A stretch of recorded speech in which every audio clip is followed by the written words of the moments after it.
Dossier espionnage. Dans le secret du renseignement. Narration Patrick Blandin. Un programme de la Compagnie du Savoir. Les Rosenberg. Amour, espionnage, tromperie et trahison. Prologue.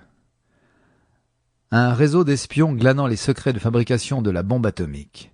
Une foule de courriers et de traîtres conduits par un homme insignifiant, lui-même assisté par une femme fidèle, surpris par le témoignage du frère de l'épouse, aboutissant à l'exécution sans précédent du mari et de la femme. C'est l'exemple d'espionnage le plus sensationnel de la Seconde Guerre mondiale, le cas de Julius et Ethel Rosenberg. Cette condamnation à mort n'est pas surprenante. Elle devait avoir lieu. Il devait y avoir une affaire Rosenberg pour que l'Amérique soit dans une situation de tension à la limite de l'hystérie et trouve acceptable la possibilité d'une guerre en Corée. L'Amérique devait avoir peur afin que ses budgets de défense augmentent. Un coup de poignard devait être planté dans le cœur de la gauche pour me faire comprendre que je n'écoperais pas de 5 ans de prison selon la loi Smith, ni d'1 an pour outrage au tribunal, mais qu'on allait m'exécuter. Julius Rosenberg, cité par son avocat Emmanuel Bloch, le 22 septembre 1953. Tout examen de l'affaire Rosenberg, les espions nucléaires, nous entraîne à reconnaître plusieurs situations inconfortables. Tout d'abord, la quasi-totalité des participants, y compris l'accusé, les parties civiles, l'attaque et la défense, étaient peu attrayants, antipathiques et tristes. Certains, en particulier ceux qui ont utilisé Ethel comme un pion dans une tentative futile pour forcer Julius à avouer, ont eu un comportement déshonorant, cruel et sans pitié. D'autres encore affichaient une passion difficile à comprendre. À quelques exceptions près, la distribution des nombreux personnages de ce drame n'inspire pas l'admiration. Deuxièmement, et comme dans le cas de Sacco et Vanzetti, le procès Rosenberg a eu lieu dans une ambiance de peur bleue de la Russie communiste et bolchevique. Mais cette fois, la paranoïa était alimentée par la menace de l'envoi d'une bombe atomique par la Russie, de l'invasion de la Corée du Sud par la Corée du Nord communiste et de l'intensité de la passion suscitée par la politique de McCarthy.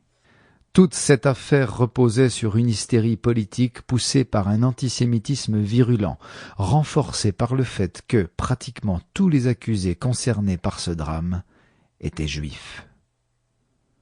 Enfin, l'affaire ressemblait à une tragédie en accéléré.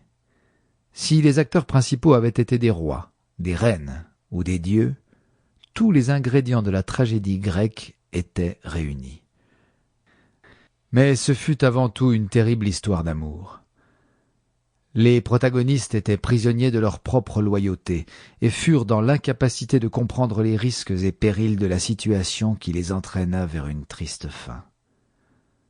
Ce ne fut pas une tragédie classique, mais elle n'en fut pas moins dramatique. Premier acte. Le sentier des crimes.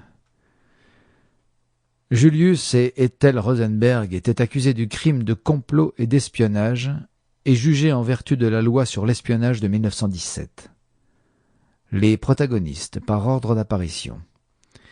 Igor Gouzenko, transfuge soviétique. Alan Noon May, scientifique britannique et espion. Robert Lamphere, agent du FBI. Klaus Fuchs, scientifique britannique et espion. James Skerdon, agent du MI5. Harry Gold, espion surnommé Raymond. Bentley Elizabeth, la reine des espions rouges. Anatoly Yakovlev, agent du NKVD. David Greenglass, le frère d'Ethel Rosenberg. Ruth Greenglass, la femme de David. Julius Rosenberg. Ethel Greenglass Rosenberg.